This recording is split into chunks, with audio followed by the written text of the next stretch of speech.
We will continue with Nehemiah chapter 9, and today's title is A Prayer of Confession. Let's read the first few verses of Nehemiah. All right, let's read it all together. On the 24th day of the same month, the Israelites gathered together, fasting and wearing sackcloth and putting dust on their heads. Those of Israelite descent had separated themselves from all foreigners. They stood in their places and confessed their sins and the sins of their ancestors. They stood where they were and read from the book of the law of the Lord their God for a quarter of the day and spent another quarter in confession and in worshiping the Lord their God. Yun na yun, ano? Okay, sige. Yan muna po. Let's come before the Lord, brethren. Our Father in heaven, we praise and bless your most holy name. We bless the Lord our God.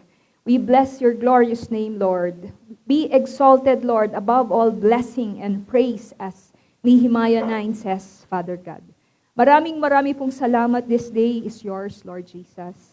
Father God, all days belong to you, but this day is special, dear Lord God, because we are gathered corporately as a body, Father in heaven, in your name, together with our brothers and sisters, with all your redeemed ones, and the body of Christ meeting locally all over the globe.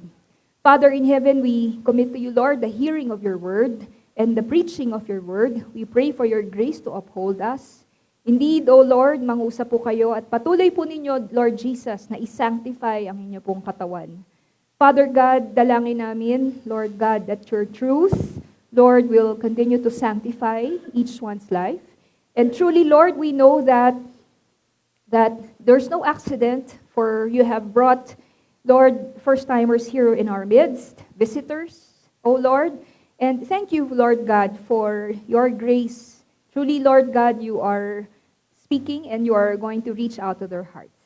We commit to you everything, and we will be careful, O Lord God, to give to you and only to you, Lord, all praises, glory, and honor in the most sweet and precious name of Christ, our Savior and Lord. Amen. Amen. Let's all sit down po, mga kapatid. So, purihin ng Panginoon sa kanyang mga salita. Okay. Mahaba po yung text natin, mga kapatid, ngayon pong umagang ito. Kaya po magsisimula na tayo. So, today, Nehemiah 9 is basically a prayer of confession. Alright? It is basically a prayer of confession. Later, we will find out. Ano ba ibig sabihin ng confession? So, just a little background on Nehemiah 9. With the temple and the wall of Jerusalem rebuilt and thousands of exiles have resettled in Judea, so ngayon po, the story focuses its shift from yung physical conditions nila, yung re-establishment ng wall at ng temple, now it focuses dun sa spiritual restoration ng mga tao. Alright? And yes, we know that this is supposed to be a leadership series on Nehemiah, all right? But this is still included in the book of Nehemiah. And yes, we still find that while Nehemiah was the governor, and yet there was God orchestrating and determining the direction of His people.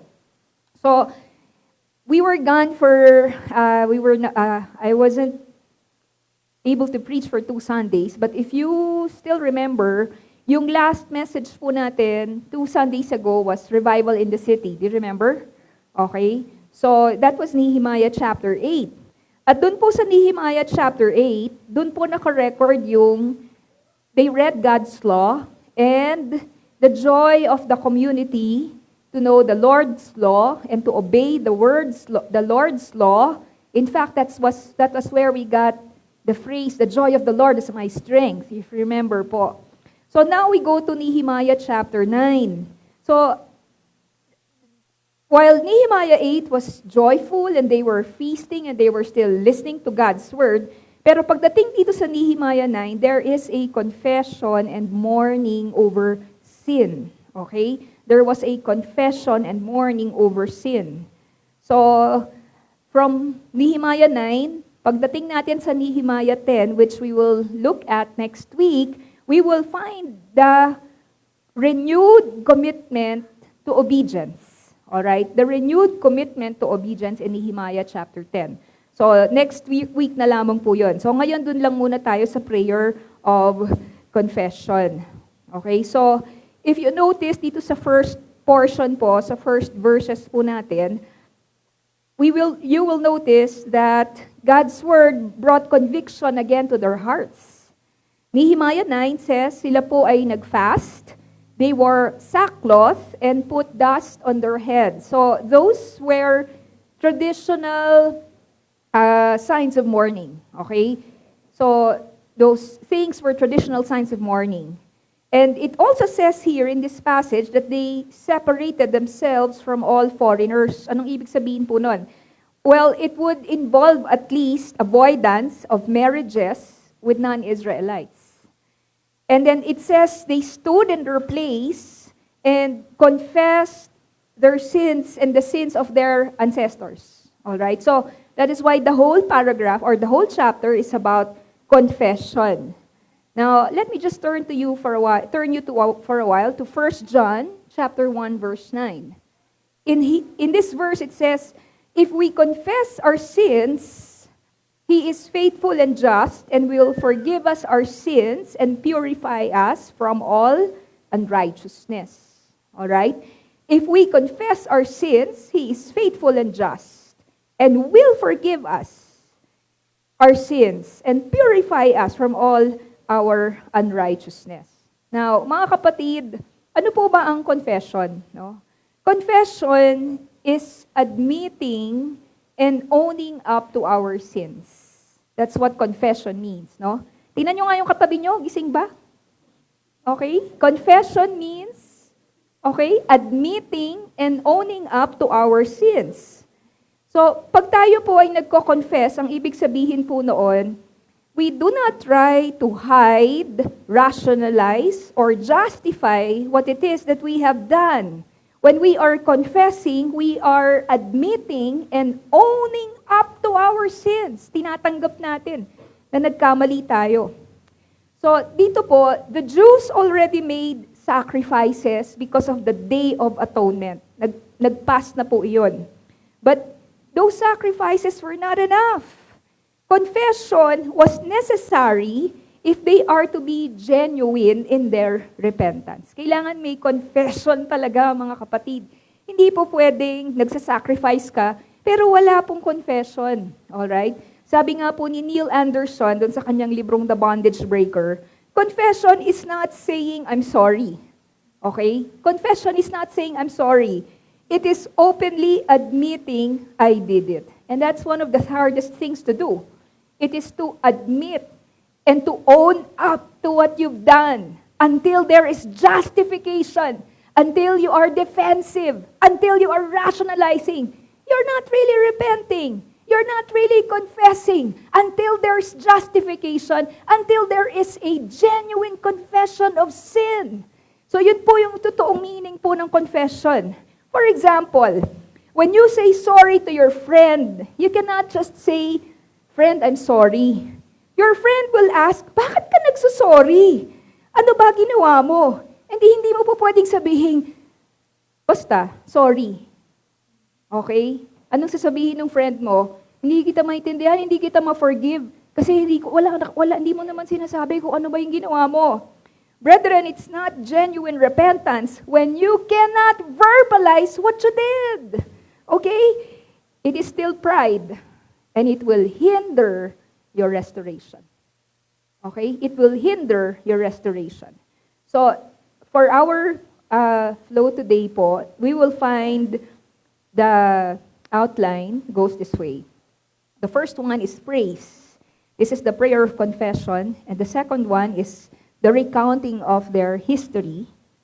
So from chapter 9, verses 7 to 8, we will find from Abraham to Exodus, and under that, the goodness of God, the rebellion of Israel, and the grace of God. And then number 2, subpoint of the main point is from the wilderness to the conquest.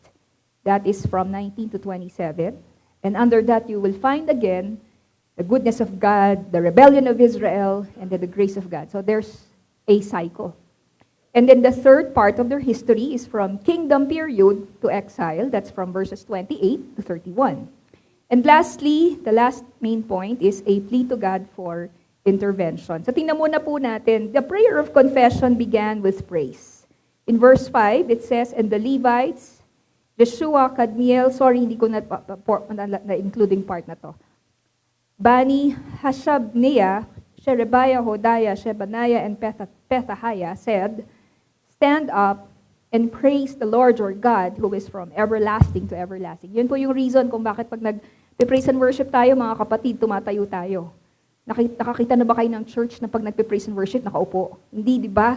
We stand up, no? And praise the Lord our God. Now, it says here, blessed be your glorious name, and may it be exalted above all blessing and praise.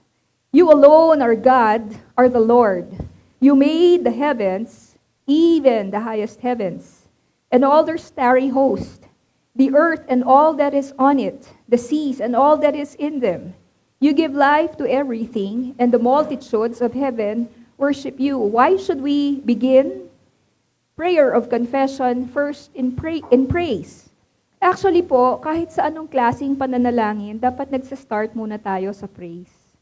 Kahit naghihingi tayo ng traveling mercies, nagpapasalamat tayo sa pagkain, dapat kahit na 1 or 2 lines, mag-praise muna tayo sa Panginoon. Huwag dire-diretso na humihingi tayo sa Panginoon.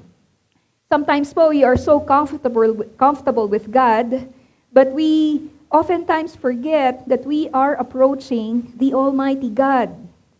So, the Levites and the Jews, they blessed God's glorious name, saying that it should be exalted above all blessing and praise. Next, ano po yung ginawa nilang pagpupuri? They praised God as the one and only God. Alright? They praised God as the one and only God. That there is just one God who is Yahweh. There cannot be many gods, or that would contradict the meaning of God. So, mga kapatid, naniniwala po tayo ron, di po ba? Pero maybe we can allow that to really sink in, that there is just really one God, and that is the God and Father of our Lord Jesus Christ, the triune God, God the Father, God the Son, God the Holy Spirit. Alam niyo po, di po ba kagagaling lang po namin ng Fukui, di po ba? At alam niyo po, sa kultura po or sa religion po ng mga Hapon, di sila naniniwala sa iisang Diyos. Alright? Ang pinaniniwalaan po nila, yung religion po nila na Shinto. Yung religion po na yon, ang pinaniniwalaan na halos lahat ng nature, may kanya-kanyang spirit yan. May spirito yung puno, may spirito yung fox, may spirito yung pusa. And they say that there are a total of 8 million spirits. Alright? Yeah, 8 million spirits. So, that is not at all God. Alright? That is also the reason why grabe rin yung fear po ng mga Hapon, because they have this thinking that those spirits could curse them. No, I read from somewhere, I shared this po at our prayer and fasting, that in Tokyo, they wanted to build a skyscraper. Okay, all the funds were there, the design was there, everything, the blueprints were there, everything. They just needed to start building it. But they stopped building it. You know why? Because there was a samurai grave. Okay, there was a samurai grave, and they were afraid that the spirit of the samurai would curse them if they build the skyscraper. Alright, so ganun po yung concept nila, polytheistic po sila, although kung tutuusin, hindi naman talaga yun mga God, kasi spirits yun, But brethren, what does the Word of God teach? There's just one God. Amen? There's just one God. There are no two gods. Sa Avengers lang yan. There's just one God from eternity to eternity. And as they praise God, they remember that God is the mighty creator of the heavens, the highest heavens, all the stars, the earth, the seas, and all that is in and on it. Brethren, nag-earthquake po, di po ba? Dami nating earthquake. Kagabi, meron na naman sa Butuan, tsaka sa Visayas. But let us keep in mind that God is the mighty creator of all things. The Philippine Trench, God made that. All right? The sea plates, God made that. Di ba? Yung pong mga tectonic plates na nagsishift, lahat yan gawa yan ng Diyos eh.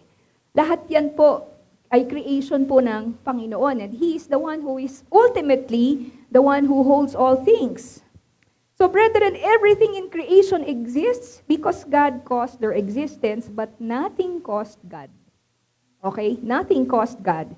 And they also added that the multitudes of heaven worship God. Brothers and sisters, do you know that right now, all the angels and the saints in heaven, they are all worshiping God. They are all worshiping God 24/7. And we too are worshiping God. Amen? So bakit po kinakailangan? Kasi po alam ninyo po, pag pumunta na po tayo kaagad-agad, doon po sa ating pong mga petitions, doon po sa ating pong mga problema, it affects our prayer because it affects our faith when we shift our focus immediately on our needs. But if we pray and focus more on the greatness of God, amen? If we focus more on the greatness of God, that He is everlasting, that He is infinite, sa totoo lang yung mga mountain-like problems natin, lumiliit siya. Because faith rises in our hearts. And of course, brethren, because God is worthy. That is why when we pray, let us focus on His goodness. Let us focus on His greatness. Let us focus on His majesty. Let us focus on His being an eternal God. At alam niyo po ang magiging effect nun sa ating mga puso. Ano po? Mararaman natin sa ating puso na walang imposible sa Lord. Na lahat, nothing is too hard for God. Lord God, You have made the heavens and the earth by Your great power. Alright, so that is what we have to do. When we pray, we need to praise God for His greatness. Amen po? Let us praise God for His greatness. Dakila po kayo, Panginoon. Now, let's go to the second part of the prayer of the Jews. Ito na po yung kanilang confession. The second part is recounting of their history. Okay? It is the recounting of their history. So, patatanong po natin, bakit nila kinakailangang i-recount yung kanilang kasaysayan? Because their history reveals kung paano po ang kanilang mga ancestors took God for granted, His goodness and His laws. And this prayer recounts the history of Israel, revealing the goodness of God to Israel for centuries and the repeated failure of Israel in appreciating God and in obeying His will. Alright, so this is what we need to do. Now, tingnan po natin yung verses 7 to 8, kasi nga po recounting their history. We're going to start with Abraham to the Exodus. So, under this, we will find three things. The goodness of God, the rebellion, and the grace of God. Tingnan muna natin yung goodness of God. Sabi sa verse 7, You are the Lord God who chose Abraham and brought him out of the Ur of the Chaldeans and named him Abraham. You found his heart faithful to you, and you made a covenant with him to give to his descendants the land of the Canaanites, Hittites, Amorites, Perizzites, Jebusites, and Girgashites. You have kept your promise because you are righteous. Here we will find that who was Abraham? He was nobody. He was a pagan. And yet God elected him, chose him out of so many, out of the multitudes, and chose him to be the father of the nation of Israel. You will find here the covenant with Abraham in Genesis. At while yung covenant po na yon had many other details, ito pong post-exilic Jews specifically mentioned God's promise to give Abraham's descendants the land. Okay? The land of the Canaanites. Kasi close sa heart nila to kasi nga binalik sila ni Lord dun sa promised land, no, after ng exile. Now let's go to verse 9. You saw the suffering of our ancestors in Egypt. You heard her cry at the Red Sea. You sent signs and wonders against Pharaoh, against all his officials and all the people of his land, for you knew how arrogantly the Egyptians treated them. You made a name for yourself which remains to this day. You divided the sea before them so that they passed through it on dry ground, but you hurled their pursuers into the depths like a stone into mighty waters. By day you led them with a pillar of cloud, and by night with a pillar of fire to give them light on the way they were to take. Okay. So anong makikita natin dito sa Exodus era na ito? Makikita po natin that God was not unaware. Alright, hindi siya deadma. He was not unaware of the suffering of Israel's ancestors in Egypt. That even when they were slaves, God was already concerned for them and knew their condition. Amen? Brothers and sisters, hindi totoo yung sinasabi nilang God is an impersonal God or God is not knowable. No, God is a very, very personal God. He knows His people's sufferings. He knows their condition. Kaya po ito, gets ng Panginoon yung kanila pong paghihirap po sa Egypt. And what did God do? God delivered them miraculously from the hand of Pharaoh by performing signs and wonders. Literal po yung salvation ni Lord sa kanila eh. God defended them against Pharaoh, his officials, and all the people of Egypt because they treated their Hebrew ancestors arrogantly. So this shows how personally involved God was. God also did the impossible by dividing the Red Sea.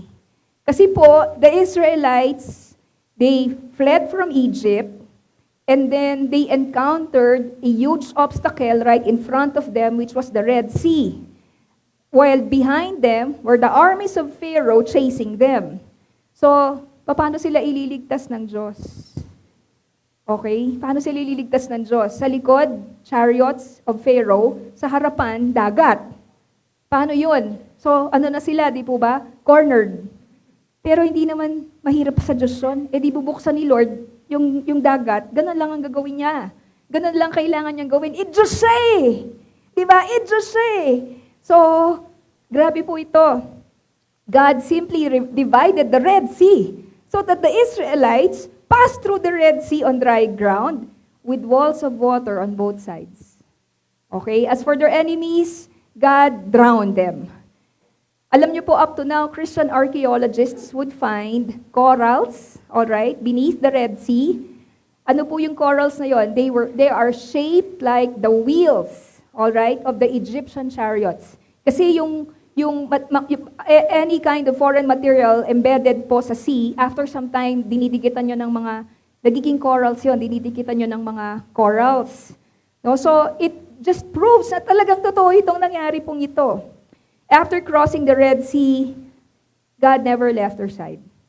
His literal presence was right there in their midst. There was a pillar of cloud by day and a pillar of fire by night. They cannot entertain thoughts of being alone in the wilderness because God was with them through a pillar of cloud by day and a pillar of fire to give them light by night. What a loving God. Amen? What a loving God.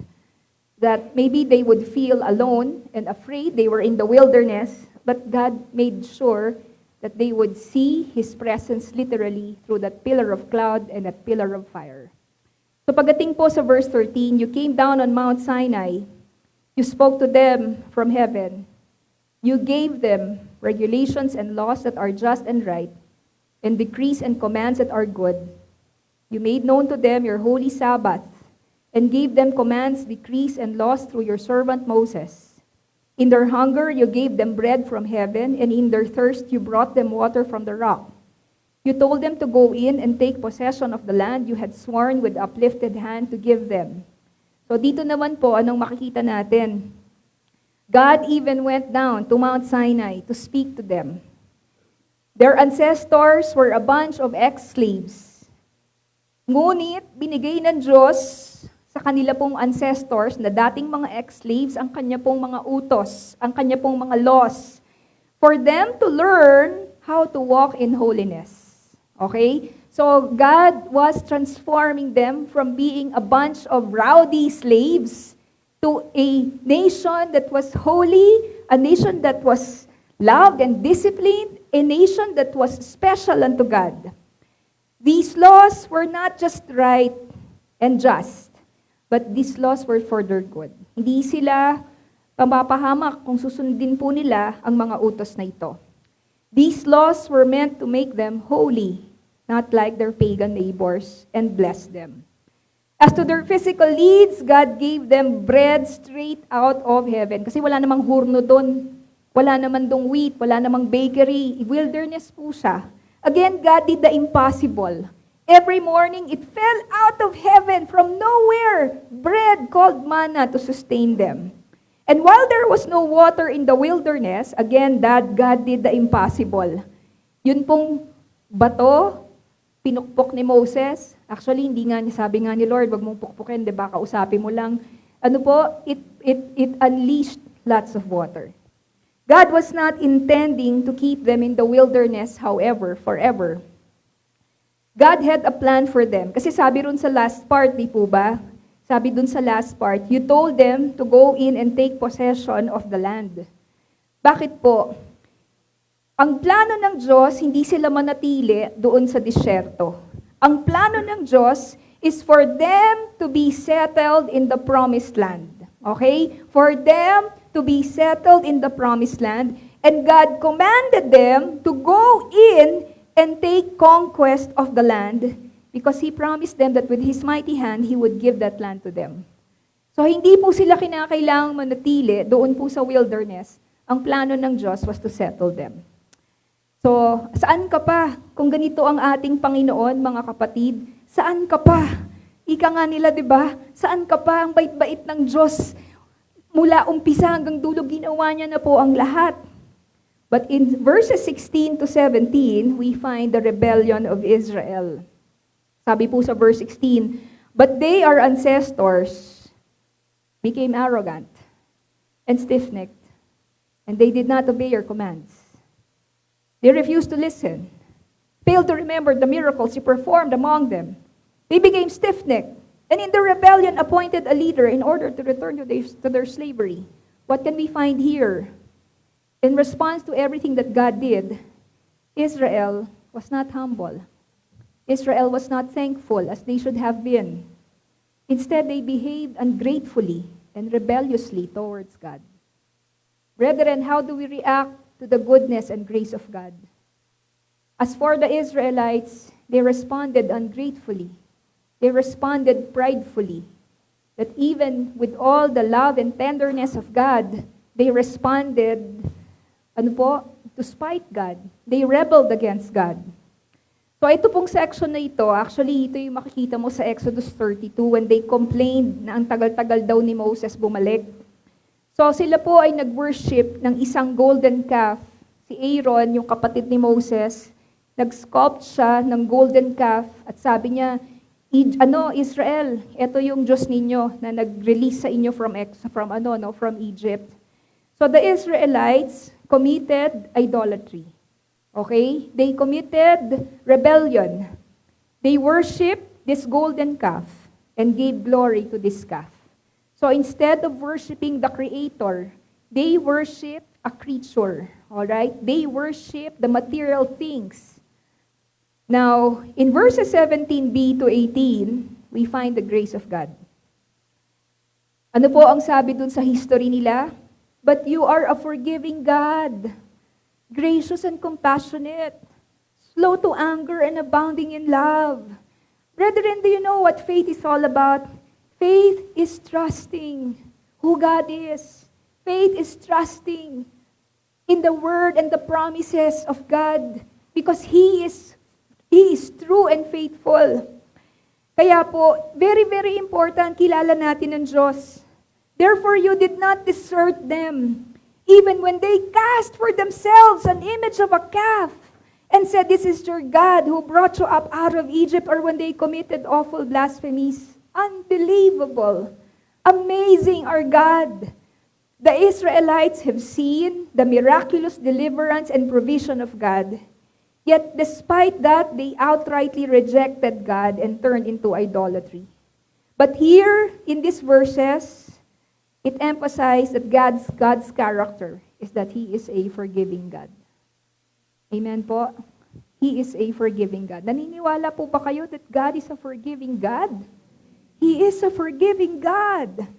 God could have deserted them and chose someone else or another people to carry out His will. but he did not. Okay? He did not. God instead forgave them. Instead of punishing them, He forgave them and He continued to take care of them. He continued to provide for them. In other words, God gave them another chance. And actually, it's not just gonna be once, but the chance will lead to many, many, many more chances in the future. Brothers and sisters, what an awesome and wonderful and beautiful God we have. He is indeed worthy. Worthy. Now let's look at the second part of their history. Sabi sa verses 19 to 27, from the wilderness to the conquest.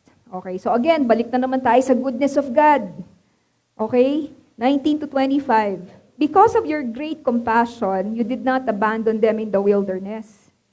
By day, the pillar of cloud did not fail to guide them on their path, nor the pillar of fire by night to shine on the way they were to take.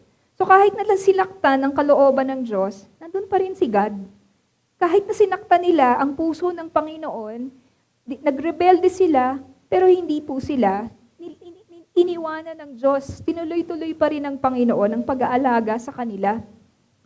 Sabi po dito, you gave your good spirit to instruct them. You did not withhold your manna from their mouths. And you gave them water for their thirst. For 40 years, you sustained them in the wilderness. They lacked nothing. Their clothes did not wear out, nor did their feet become swollen.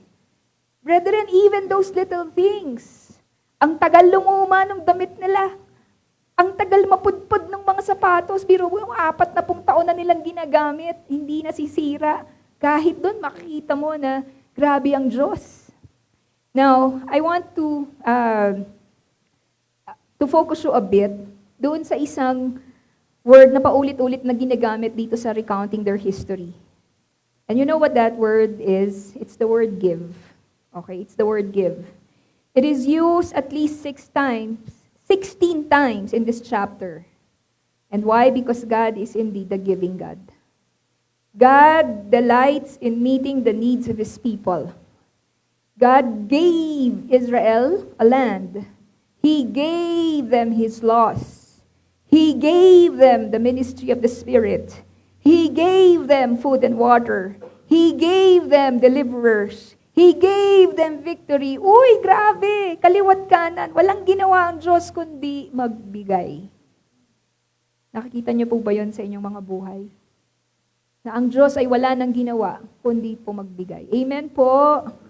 Mga kapatid, lahat ay bigay ng Diyos. Yung kalusugan mo, bigay yan ng Diyos.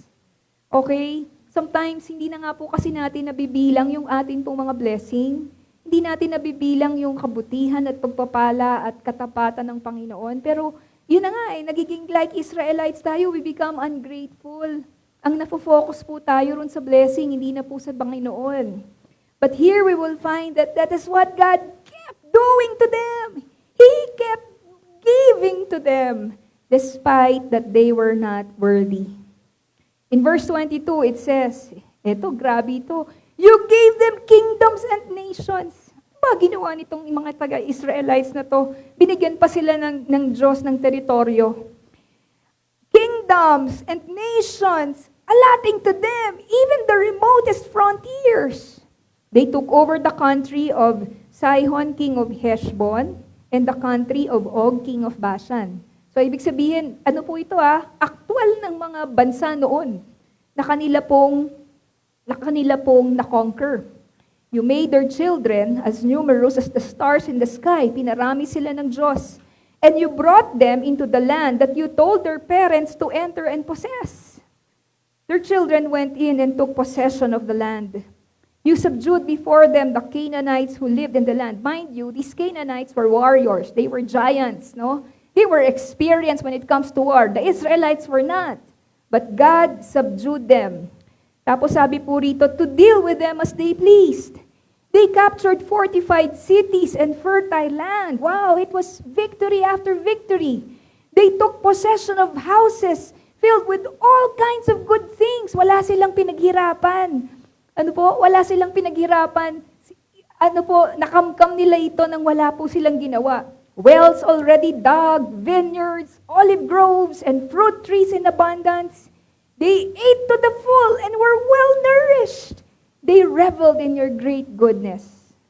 In other words, the Israelites didn't need a thing. They didn't need a thing. Brethren, let me ask you, do you need a thing? All right? Sa totoo lamang po, not the luxurious things, but as far as your needs are concerned, the Lord is my shepherd, I shall not lack. The Lord is my shepherd, I shall not want. They didn't have to work and build. Indeed, God fulfilled every little promise He made. No promise of God to Israel ever failed. Again, the cycle went back. The rebellion of Israel. Ang lungkot po, So, binuhusan mo na ng pagmamahal, binuhusan mo na ng pag-ibig, binuhusan mo na ng lahat ng kanilang kakailanganin. Pero ang response po muli ng Israel, sabi po sa verses 26 ay ganito. But they were disobedient and rebelled against you. They turned their backs on your law. They killed your prophets who had warned them in order to turn them back to you. They committed awful blasphemies. So you delivered them into the hands of their enemies who oppressed them. Again, the Israelites disobeyed and rebelled against God. Tapos sabi po rito, they even killed God's prophets. Alam nyo, grabe yung goodness ng Diyos. Bakit po? Kasi po, ang Lord nag-provide siya ng mga guro, yung mga Levites, ng mga propeta, para nang sa ganon yung puso ng Israel, sila po ay himukin, okay? Himukin sila na mag-repent sila, manumbalik sila sa Panginoon. Alright? Kasi po pwede namang, kung ayaw mo, wag mo. Di ba? Po pwede namang, kasi di ba tayo, ganon tayo. Meron tayong certain expectations, di ba? Ginawa ko tong magagandang bagay na to. Dapat naman suklian niya. Ginawa ko dapat naman maging mabait din siya sa akin. Dapat naman gawin niya rin ito. Pero si Lord, alam niya kung ano yung stuff made of yung mga Israelites. Kaya nagpadala siya ng mga propeta para nang sa ganon, maibalik yung mga puso nila sa Panginoon. Alam niyo po yun, grabe yung humility ni God. Grabe po yung humility po ng Diyos na ang tigas na ng mga puso, pero si Lord, hindi siya nag-give up eh. Hindi nag-give up ang Panginoon eh. Nangungusap at nangungusap siya sa kanyang mga minamahal. Okay? Nangungusap at nangungusap ang Panginoon upang huwag natin siyang kalimutan, upang tayo ay manumbalik sa Panginoon. Now, because they were stubborn in their sins, God disciplined them by delivering them in the hands of their enemies. Okay? But even if God delivered them, it doesn't mean that God rejected them. God needed to discipline them so that they would remember God. So God delivered them. Ito po yung makikita ninyo sa book of Judges. Now, let's go to verse 27. Again, the grace of God. Okay? Kasi po, kapag may oppression, kapag pinahihirapan sila ng kanilang mga kaaway, tatawag na naman sila sa Diyos. Okay? Sabi po rito, but when they were oppressed, they cried out to you. From heaven, what did it say? You heard them. And in your great compassion, you gave them deliverers. Ito po yung mga judges, sila Samson, sila Gideon, Deborah, who rescued them from the hand of their enemies. God heard their cries, and God forgave them again and again. All right? God heard their cries, and God forgave them. Grabe po yung grace ni Lord, no? Hindi siya napapagod. Basta makita niya na tayo ay lumalapit, tumatawag sa Kanya ng buong puso po natin. Hindi niya matiis. Hindi niya po matiis ang Israel. Now, when you go to verses 28 and following, we now go to the third part of their history, from kingdom period to exile. Nabuo na natin ang Old Testament. Okay, dahil lang dito sa Nehemiah chapter 9, para na kayo tuloy nag-IBI. Okay, so kaya po, alam niyo po kung bakit importante ito. Para po maintindihan natin, mga kapatid, yung faith natin, hindi po yan walang history. Hindi yan walang basis. Malalim po ang pagiging Kristiyano. Amen? Malalim po ang redemptive program at history ng Diyos. Alright? Hindi po shallow ang pagiging Kristiyano. Ang pagiging Kristiyano po ay meron pong malalim po na nakalipas na history na God has been working in history from day one. From the time of Adam and Eve, He has been working on His program to redeem mankind.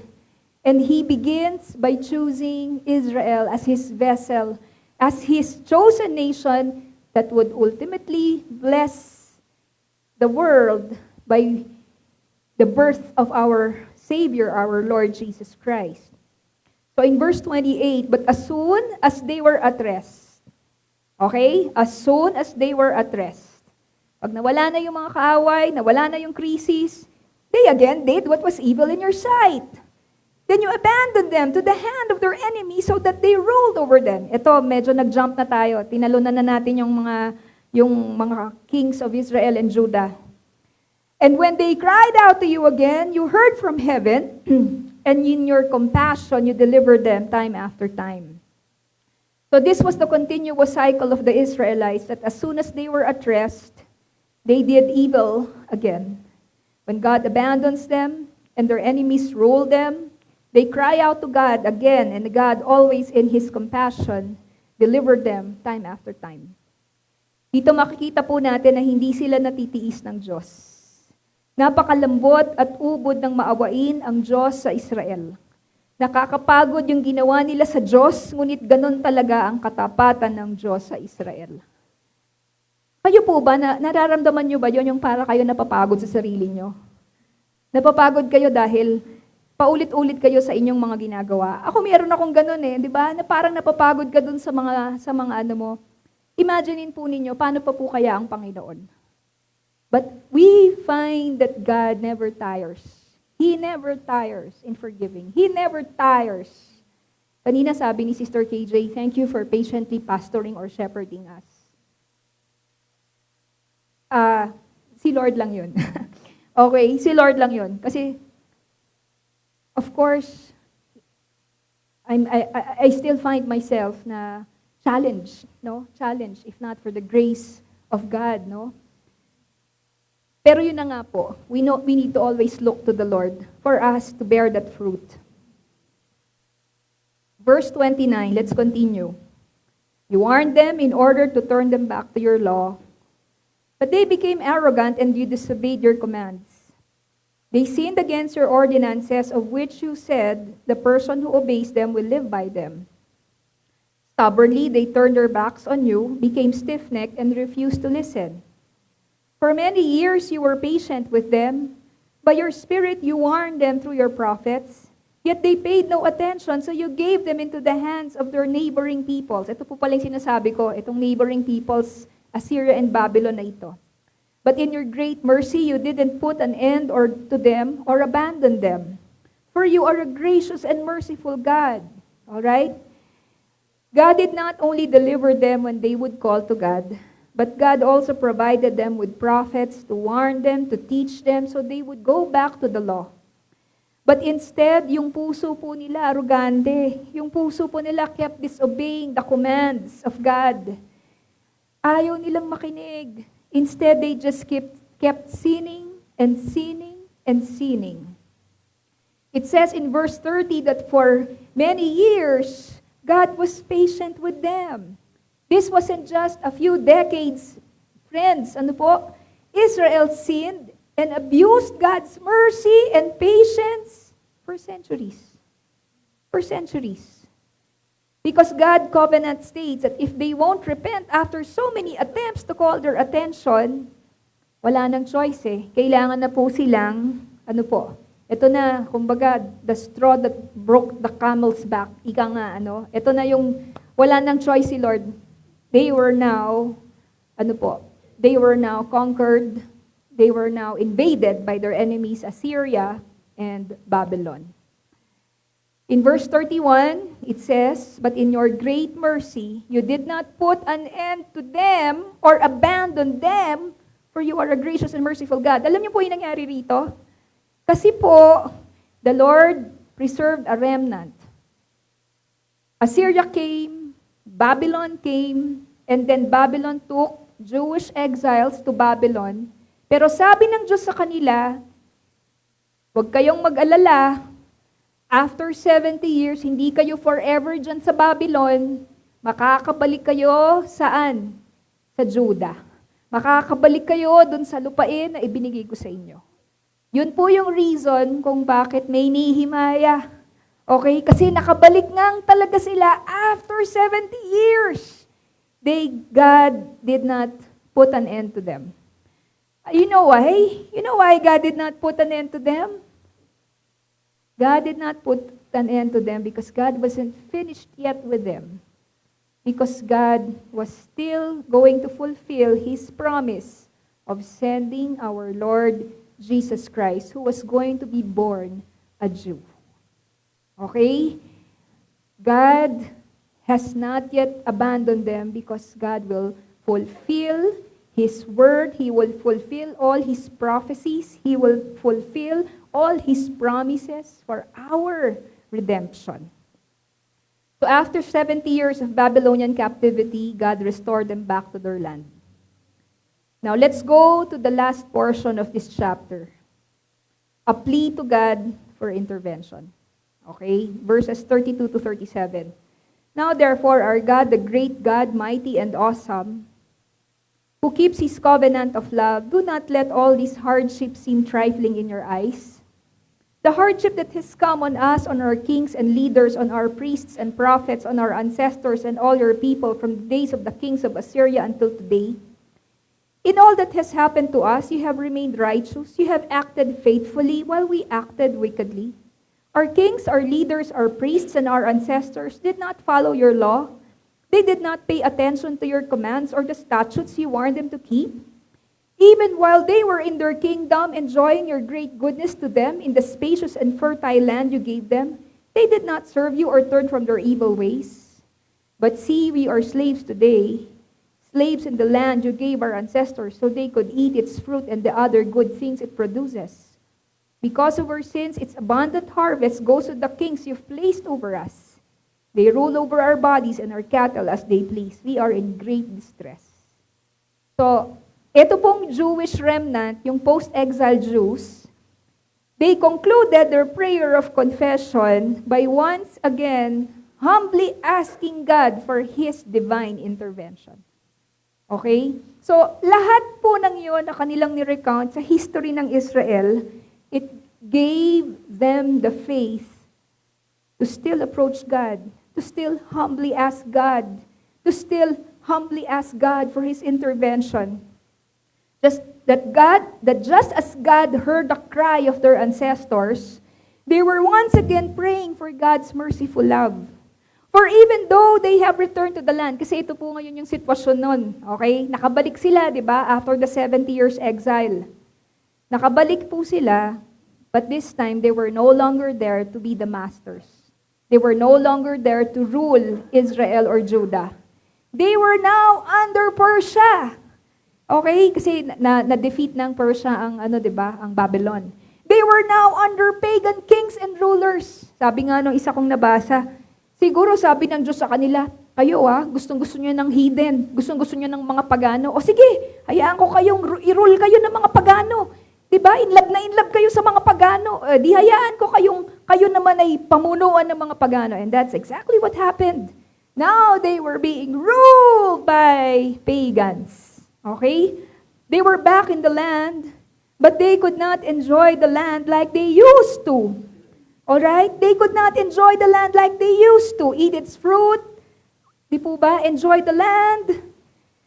Now those blessings that they took for granted have been taken away from them.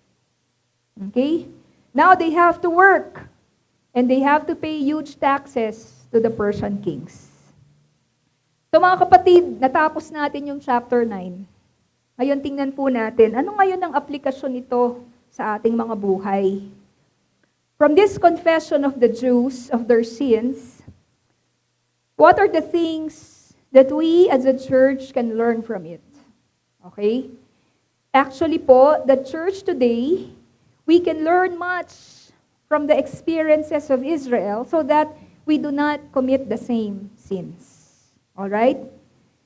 So maybe the first question that is very important to ask is, kapatid, how are you treating God in your life? Okay? How are you treating God in your life? We started by saying that He alone is God, that He alone is the creator of the heavens and the earth, the highest heavens, that even the multitudes of heavenly hosts worship God right now. But what about you? How are you revering God? How are you treating God? Tayo po ba, mabilis po nating tanggapin ang kanyang mga pagpapala, but we fail to thank and honor God? Do we only remember God in times of crisis, in times of suffering? Do we only call upon God when we have a health crisis, when we have financial troubles? But when things are back to normal, when we already have jobs, when we already are blessed, do we take God for granted again? We respond to God's nudging momentarily, okay? But we quickly forget that He is our priority.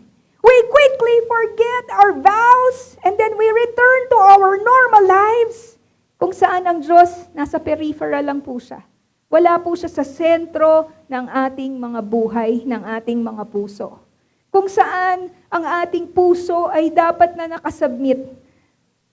Ang malungkot po, nangyayari po ay ang Diyos ay ginagawa po nating tagabasbas na sana ang mga buhay natin ay Kanya laging ibe-bless. Na sana ang mga buhay natin ay Kanyang lagi pong i-anoint. But brothers and sisters, that is how the Israelites sinned against God. They were only after material comfort. They were only after God's blessings. But they were not genuinely loving God. One of the sins of Israel that led to their captivity by their enemies was the sin of ritualism. Okay? Ano yung sin of ritualism?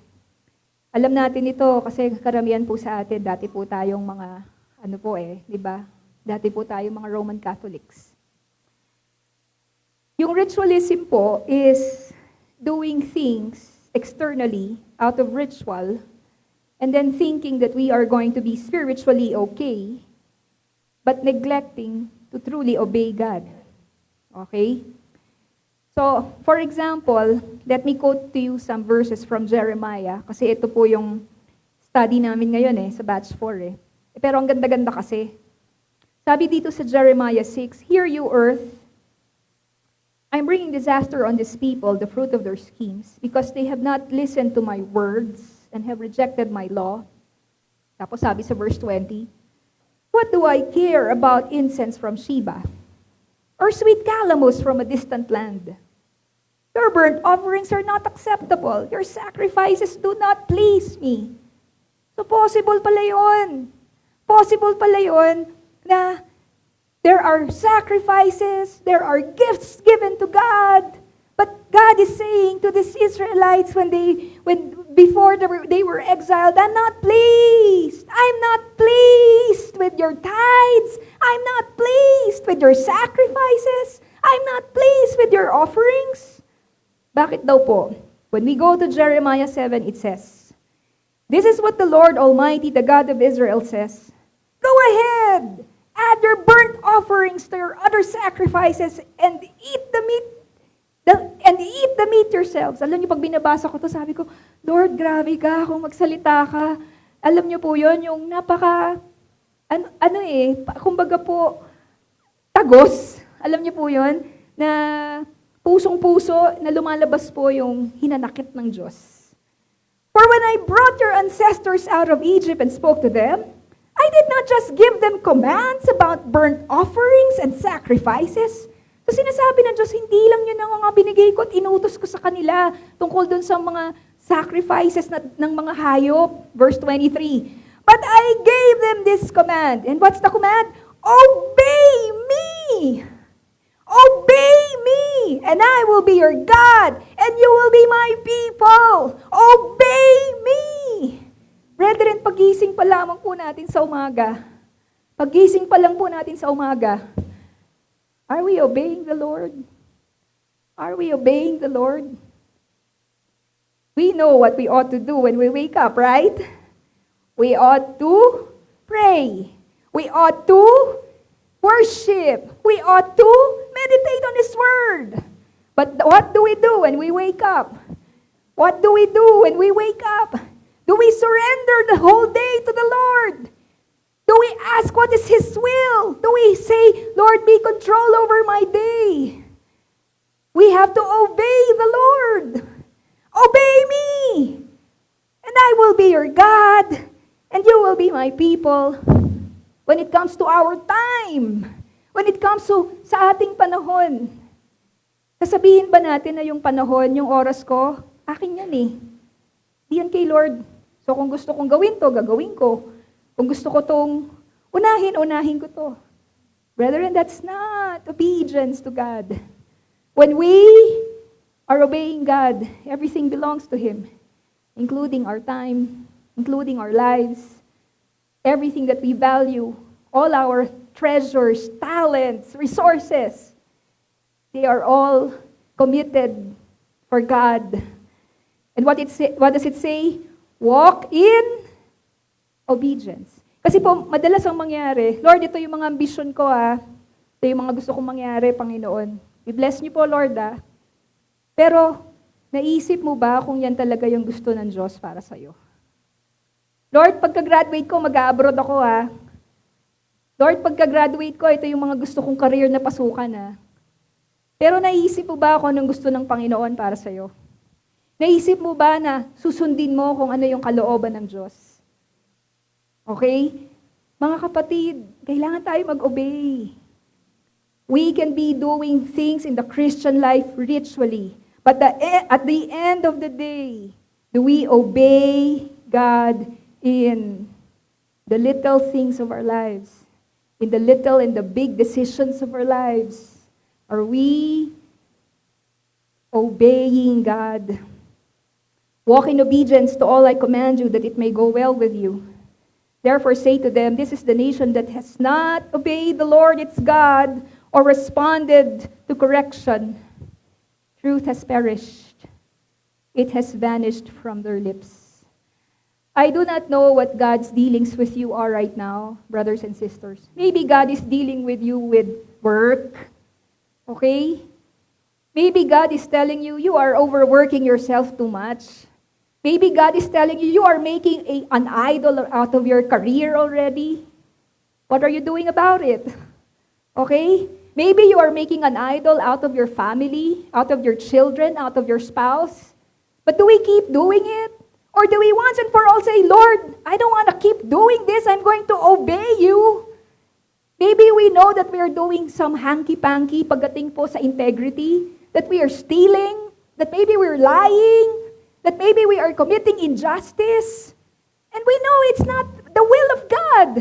But are we saying, Lord, I'm going to obey you. I'm going to quit smoking. I'm going to quit my vices and obey. Brothers and sisters, that's what God is after. Not the rituals. It's obedience. Everything is useless unless we hear and obey. Okay? Unless we hear and obey. Alright? Hindi po pwedeng Kristiyano lamang po tayo kapag 10 a.m. to 12 noon ng linggo. Tapos pag uwi natin, pagpasok natin sa ating mga opisina ng Monday, para na tayong mga unbelievers. Hindi pwede yun.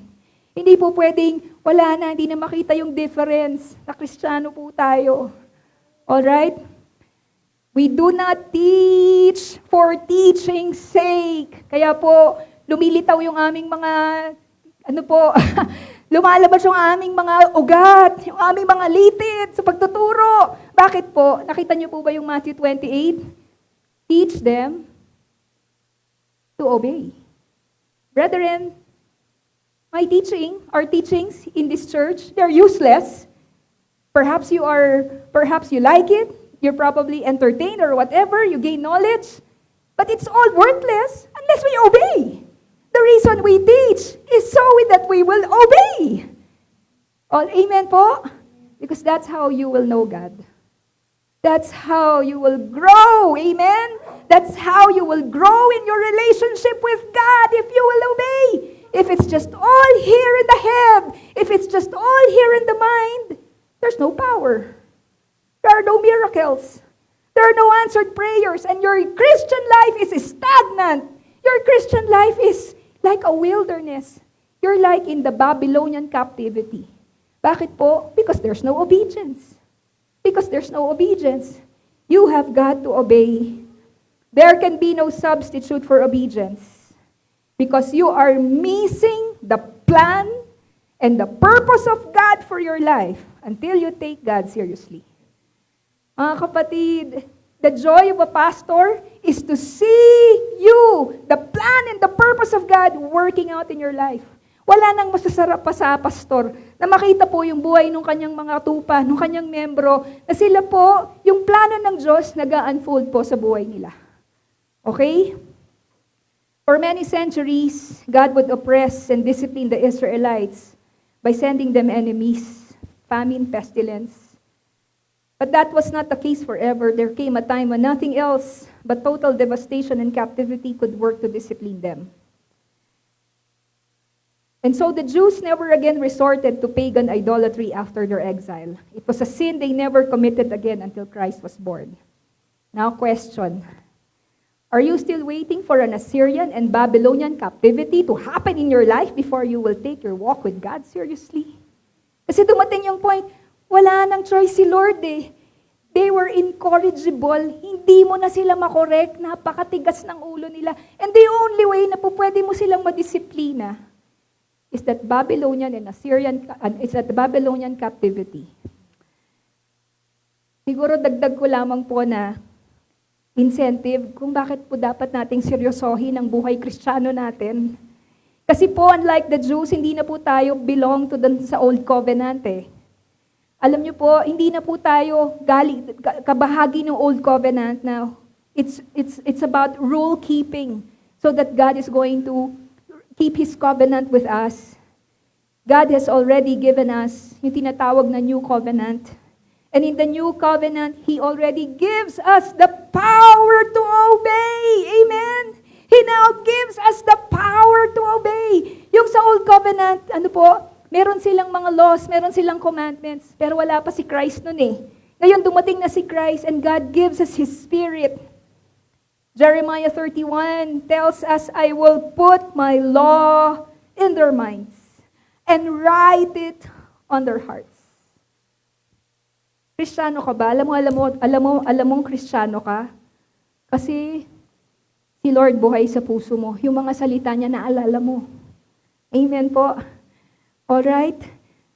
Nakatatak siya. Nakaukit siya sa puso mo. Kasi binigyan ka ni Lord ng panibagong puso. Pag hindi ka pa born again, pag hindi ka pa Kristiyano, wala kang conviction sa kasalanan. Hindi mo alam kung anong tama at mali. Pero kapag nakikinig ka na sa Panginoon, pag ikaw ay Kristiyano na, hindi mo maintindihan, love mo si Lord. Hindi mo maintindihan, nais mong sundin ng Panginoon. Kasi ang sabi ni Lord, I will write my law in your hearts. I will write my law in your hearts. Which means a Christian could not be lost anymore because God's law is in their hearts. God has given us a new heart and we want to obey God. Philippians 2, therefore, my dear friends, as you have always obeyed, not only in my presence, but now much more in my absence, continue to work out your salvation with fear and trembling. For it is God who works in you to will and to act in order to fulfill His good purpose. Brothers and sisters, Christian life is a blessed life. Do you agree? Do you agree with all your heart? Christian life is a blessed life. Not just when there are material comforts, answered prayers, but it's the contentment and satisfaction that only Christ can bring. The peace is unmistakable. It's unbelievable. You cannot buy it in SM. Yung peace na tagos-buto, na kapayapaan, that you feel so whole with the peace of God na wala kang kulang. Mga kapatid, Christian life is a blessed life. It is a life filled with the grace of God. However, nowhere in the New Testament does it say that Christian life can be lived in complacency. Okay? The Bible is clear that we must work out our salvation with fear and trembling. Ang ibig sabihin po nun, we ought to give our relationship with Jesus Christ our greatest priority. Yun po yung with fear and trembling.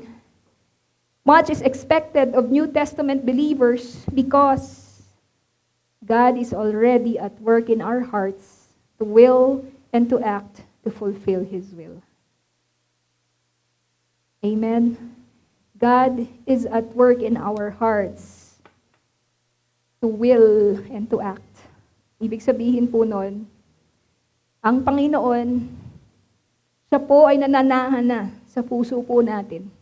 At siya ang nagbibigay na sa iyo ng desires para kilalanin siya. Amen po. Siya ang nagbibigay ng desires para siya isundin, para siya hanapin, para siya mahalin. Di ka naman ganoon dati eh. Pero bakit ngayon gusto mo na yon?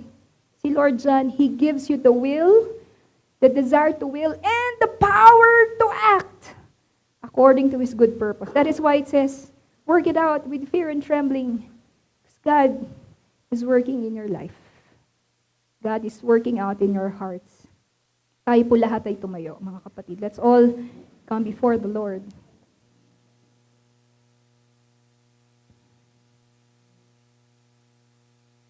All praises, glory, power be unto your name, dear Father God. Marami pong salamat, Panginoon. Father God, kami po ay dumudulog sa inyo pong paanan ngayon pong umaga pong ito. Just like the Israelites, dear Lord, the Jewish remnant, Lord, we pray a prayer of confession. Father God, we ask for your forgiveness, Lord. When we have taken you for granted, we ask for your forgiveness, Lord, when we have not been humble and grateful in all your goodness and kindness to us, Lord God. Lord, when we treat you like a genie in our lives, that we are only concerned about you, Lord, when we have crisis, when we have problems. But at the end of it all, Lord, we still do it our way. We still try to get the blessings, our own strength. We still try to get, Lord, that favor by our own plans and purposes, by our own strength. Father, forgive us, Lord Jesus. Forgive us, Lord, when we have not really been genuine in our submission. We have not been really genuine in our humility. When we have not really been genuine, Lord, in our teachableness. Lord, remove our pride, Father God. Father, we pray for the grace, Lord, to follow you humbly. You said in your word, God is opposed to the proud, but He gives grace to the humble. And Lord, this is our prayer this morning. Oh Lord, humble us, Father God. And we pray, dear Lord, that you will continue, dear Lord God, to sustain, oh Lord, our walk with you. Maraming pong salamat, Panginoon. Lord, we pray that this sermon and the prayer of confession will not just be, oh God, another sermon for our files or for our, Lord, data in our minds. But Lord, we pray that we will put it in our hearts. Lord, and we will apply, oh God, all of these things in our walk with you. Maraming pong salamat, Panginoon. And Lord, what would keep us from confessing? What would keep us from humbling? When you said in your word that if you confess your sins, He is faithful. He is just to forgive us our sins and cleanse us. Thank you, Lord, that there is a promise of restoration from you. Panginoon, dinadalangin po namin, O Lord God, ang inyong iglesia. Kayo po ang Panginoon patuloy na humawak sa aming lakarin sa inyo. Lord, when we go our separate ways, we won't be together anymore. But Lord, we trust that your Spirit will uphold us. And your word will be hidden in our hearts, written in our hearts. Thank you, dear Lord. Father God, we pray for your church. Dear Lord, we pray that in the midst of the worldliness, the temptations, the pride of this world, please preserve your church. Please preserve, Lord, your redeemed ones. Salamat po, Panginoon. Father, in a special way, we are offering to you, Lord, our country. Lord Jesus, Lord, with everything happening, the calamities, and even, Lord, our political situation, dear Lord, you are calling your church to humble. You are calling your church to confess. You are calling your church, Lord God, to repent. Father, we continue to pray, Lord God, for our fellow men, that, Lord, all these calamities would prepare our hearts, O Lord, to receive the seed of the gospel. Lord, we also pray in a special way, Lord, for our sister church, Living Word. We know, Lord, that their hands are full right now, reaching out, Lord God, to the north of Cebu. And Lord, we commit to you, Lord, Pastor Mel, and all their workers and all their pastors, that you will just sustain them, Lord, give them the strength and the wisdom. And thank you, Father God, for your provisions, Lord God, to be able, O Lord, to participate, Lord, in helping out, Lord, our fellow men over there. Maraming pong salamat, Panginoon. At lahat ng ito, Panginoon, we pray that will cause you only, that will cause to bring glory and praise only to your name. We thank you and praise you for this, Lord, for this beautiful day. We thank you, Lord, for all that you've done in our hearts and all that you continue to work in our lives. Indeed, Lord, may you be glorified. Hallelujah. May you be magnified, O God. May you be praised. May you be exalted, Lord, in your people, Father God. Maraming salamat po, Panginoon. And Lord, from the bottom of our hearts, we say, we love you, Lord. Lord, we love you, and we want to obey you, and we will obey you. Marami pong salamat. To you we give all praises, glory, and honor. In the most sweet and most powerful name of Christ, our Savior and Lord, we pray. Amen and amen.